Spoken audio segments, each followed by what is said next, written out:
Hey guys, what's up? This is the Canon 1500D DSLR camera, which I had bought about 6 years ago, and it's known as the EOS Rebel T7 internationally. Launched in 2018, it's an entry-level budget DSLR for beginners who are looking to enter photography. So it comes in this box with a 18 to 55 mm image stabilizer zoom lens, along with the battery, charger, a 16 GB micro SD card, and a neck strap and a carry case.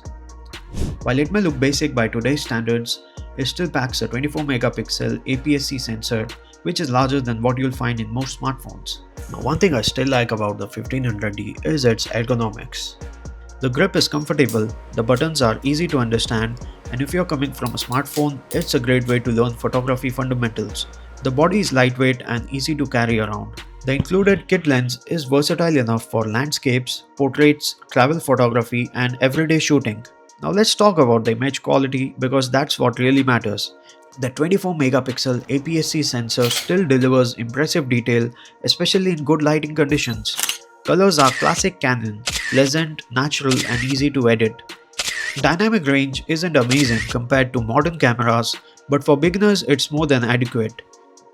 It also features an optical viewfinder for an intuitive shooting experience, and also has a powerful built-in flash.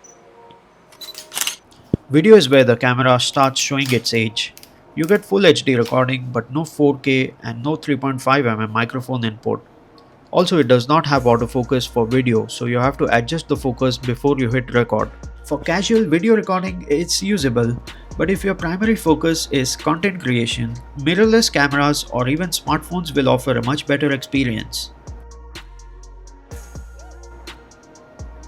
So here are my favorite things about the Canon 1500D. It has excellent image quality for the price, large APS-C sensor, great battery life, easy to use interface, and a huge ecosystem of Canon lenses. And here are the downsides. It does not have 4K video, you get up to 1080p video recording. No in-video autofocus, so you have to change the focus manually. Also, there is no external 3.5 mm audio input. The screen is fixed and it does not have an articulating display, which feels dated compared to newer mirrorless options.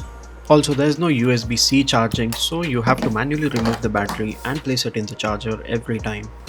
So is the Canon 1500D still worth buying in 2026? For photography, absolutely, if the price is right. For video, there are much better options available today. Let me know in the comments if you're still using a DSLR, and don't forget to subscribe for more camera and tech reviews.